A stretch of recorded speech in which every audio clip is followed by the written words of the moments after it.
Welcome to the Health with Hashimoto's podcast. I am so glad you're here. Welcome. I'm sorry that you are having to seek out this information because it means that not everything is going optimally and smoothly in your life, or maybe you're here for a loved one. But you are in the right spot because this is a podcast where you will find a true, simple, and sustainable path to whole health.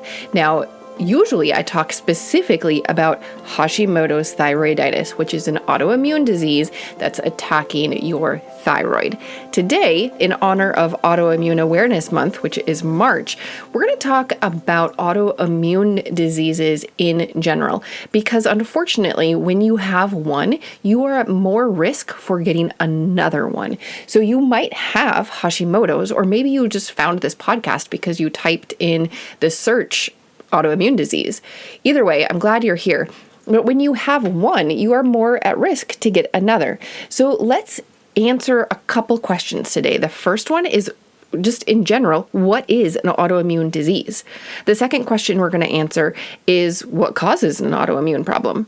And then the third is what now? Because I'm never going to leave you hanging. I will always provide a true, simple, and sustainable path for you. Your goal, my goal for you, is hope and healing.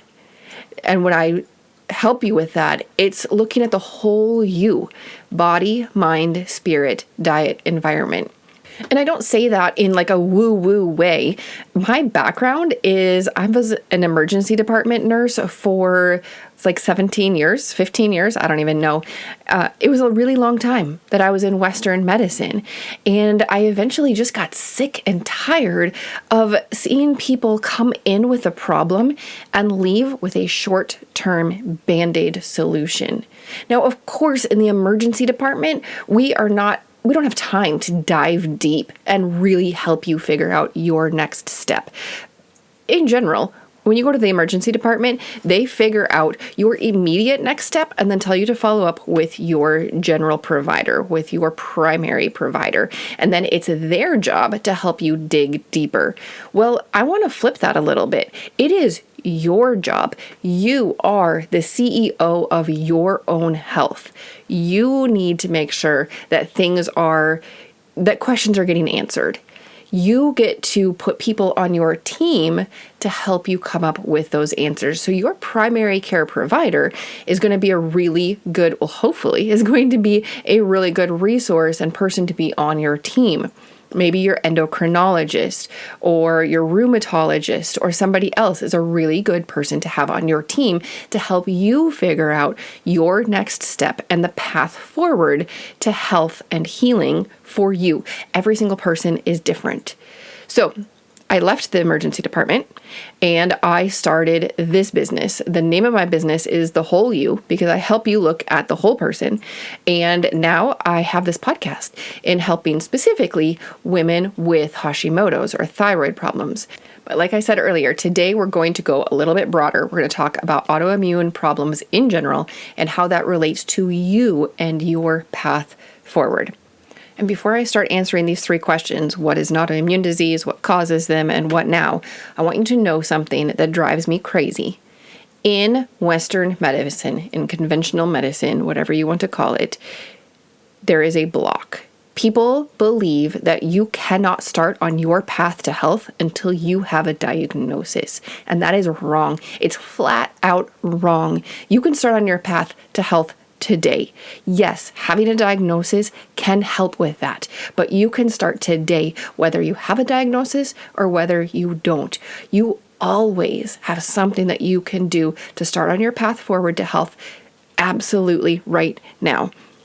In doing some research for this episode, I came across a doctor who they actually said, if you have mild symptoms, you may need to wait for the disease to blossom and the signs to become more obvious. Well, no. I hate it when you go in for answers and you're saying this does not feel right. And they're like, let's keep an eye on it. Come back in 6 months. Maybe it'll be worse and then we can do something about it. That is absolutely wrong. You can start on your path to health today. If you're not feeling good, if you're not feeling normal today, that's a red flag. There's something that's going on that we can address. We might not be able to diagnose it today. And by we, I mean the doctors. I am a nurse. I do not diagnose. The doctors might not be able to diagnose it today, but you can definitely start on your path to health. So how long does it take for people to get diagnosed with an autoimmune problem? It can take 10 or more years. For example, over a third of people with ankylosing spondylitis, it took them over 10 years to get a diagnosis. And in those 10 years, 96% of them had at least one misdiagnosis. For people with psoriatic arthritis, it took over 5 years for over a third of them to get their diagnosis. And again, 96% of them had at least one misdiagnosis. So keep searching for an answer, keep searching for a name, because it might help you get key things in your path to health. But know that you can absolutely start today. All right, so let's back up and answer question number 1. What is an autoimmune disease? Basically, it's your immune system getting confused and starting to attack you. Now, the name of the autoimmune disease can vary based on where your immune system is attacking. For example, if your immune system is attacking your thyroid, then we call it Hashimoto's thyroiditis. Every single autoimmune problem or disease has a different name, but they all originate from the same thing. It is your immune system getting confused. So different autoimmune diseases, you can have rheumatoid arthritis. It's primarily affecting your joints. Psoriasis, that's affecting your skin. Multiple sclerosis. I did not know that multiple sclerosis was an autoimmune disease, until this year. And I've been in healthcare since I was 16, and I'm 43 right now. But multiple sclerosis is an autoimmune problem, and it affects your central nervous system.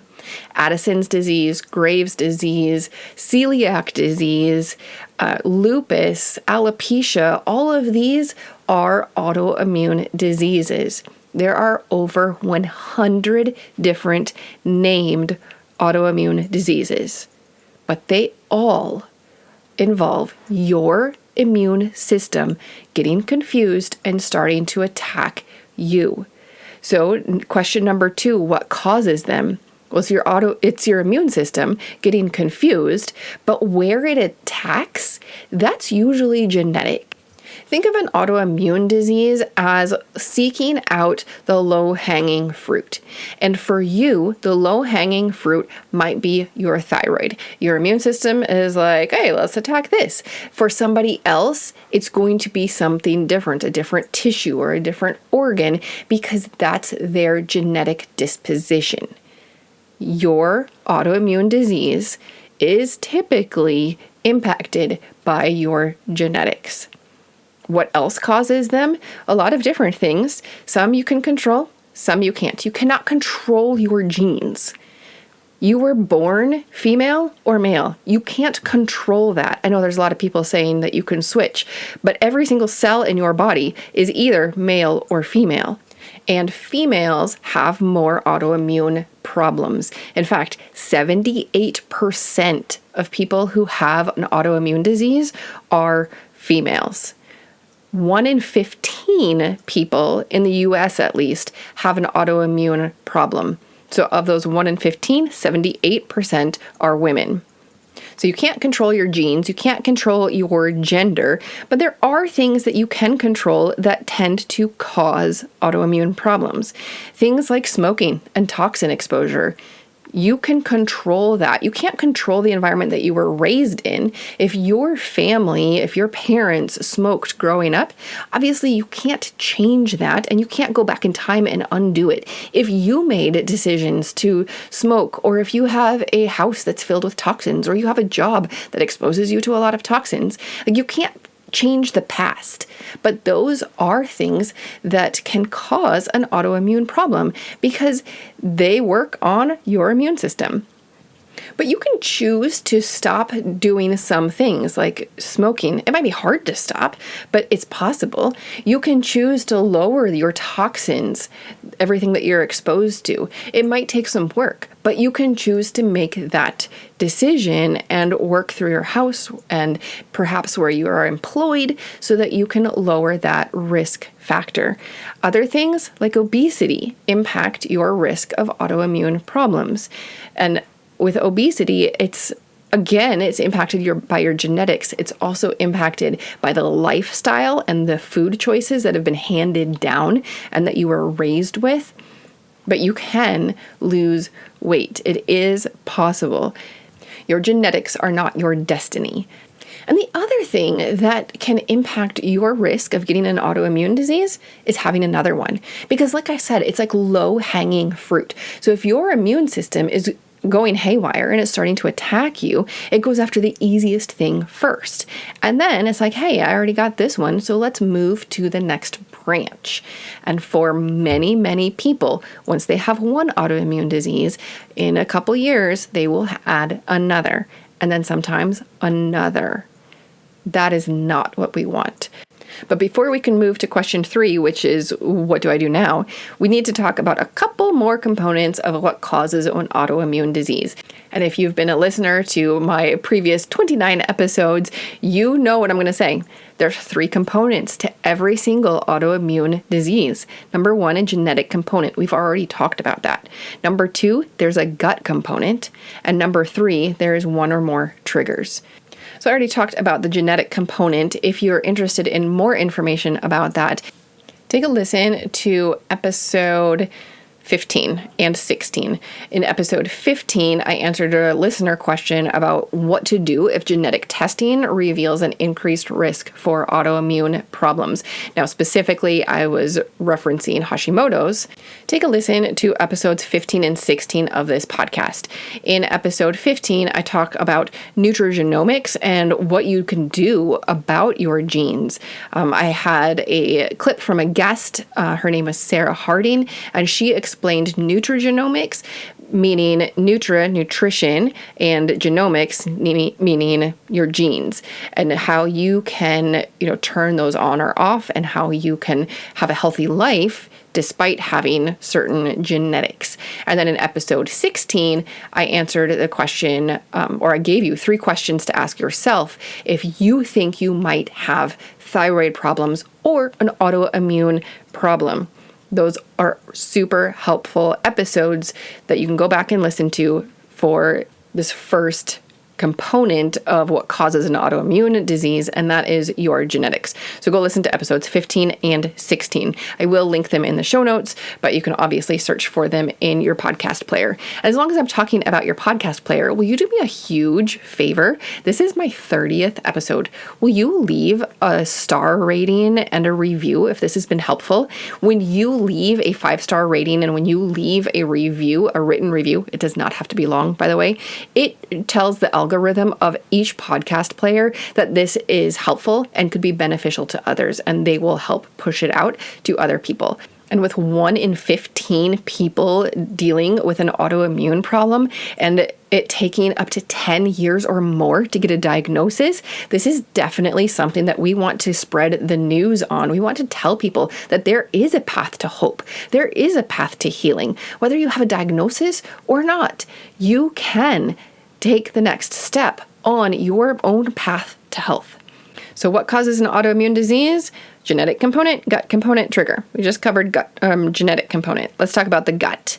There are 2 main components that we want to look at for gut. Number 1 is the container, and number 2 is the contents. So the container would be your gut itself, the lining of your gut. And then the contents would be your microbiome, everything that lives inside of your gut to help you digest. The container of your gut, your actual lining, is ginormous. Picture a tennis court. Can you see a tennis court in your mind? If you took your gut lining and you stretched it out, it would cover an entire tennis court. That's all within your body, and most of it is only 1 to 2 cells thick, or much of it. And it is designed so that in your intestines, things can pass through that gut lining to get to where they need to go. But if you've ever heard the term leaky gut, you know that those tiny little gaps that are supposed to be there can get bigger. And there are some things that cause that to get bigger. Some of them would include foods. And in a previous episode, I talked about the 4 foods that you might want to remove if you have an autoimmune disease. And then also just chew your food. Because when you have huge things knocking into the wall of the lining, well, of course, that's going to cause damage too. So chew your food and then go back and listen to that podcast episode where I talk about what you might want to remove so that you can reduce your incidence of leaky gut. Because when things that are too big get through the gut lining, that can cause problems. I also spoke quite a bit on the gut back 2 episodes ago, so 28. I talked about collagen and its role in the gut and what I am doing to repair my gut to help with my autoimmune flare. So go back and listen to that episode as well. So that's the container of your gut. Let's talk about the contents. Within your gut, you have a microbiome. The microbiome is made up of bacteria, fungi, protozoa, viruses. These things weigh in you about 5 pounds, and the microbiotica is involved with your nutrient digestion, with your vitamin synthesis, and then other metabolic processes. It's crucial for your health. And what we have learned about your microbiome and autoimmune diseases specifically is what bacteria live within your gut can impact if you're going to get an autoimmune disease. Like I said, every autoimmune disease has a gut component. And one of the things that we've learned is it depends on the bacteria in there. So it is really important to make sure that we are getting good bacteria every day. And I don't know about you, but I was raised to think bacteria are bad and we don't ever want them and stay away from them. Well, that's not quite true. There are good bacteria that really serve a purpose within our gut. It is important to have both prebiotics and probiotics every day. You want to have them together because the probiotics, those are the bacteria, they feed on your prebiotics. When you put them together, they have a synergistic effect. That means they work better together than alone. And some people have coined the term symbiotic, meaning the synergistic effect between the prebiotic and probiotic. So whether you're eating foods or you're getting supplements, make sure that you are always doing both together because you want it to be more effective. So that's prebiotics and probiotics. So that leads us to number 3, the triggers. And this is the third big cause, but I'm sure you've noticed that with each of these causes, I am also answering the big question 3 of what now? What can I do now? So the third cause of autoimmune problems are triggers. And every autoimmune condition has one or more triggers.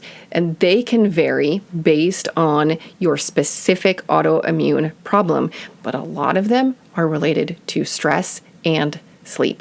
I dedicated episodes 7 and 8 to stress. So there's a lot of tips in there because we all need to lower our stress. And then in episode 23, I talk about sleep extensively, how it can be a trigger for autoimmune diseases, and how to sleep better. I have an episode planned for the near future of more tips on sleep because it is so important for all autoimmune diseases, including what this podcast focuses on, which is thyroid problems, Hashimoto's thyroiditis. But that leaves you with this big question, what do I do now?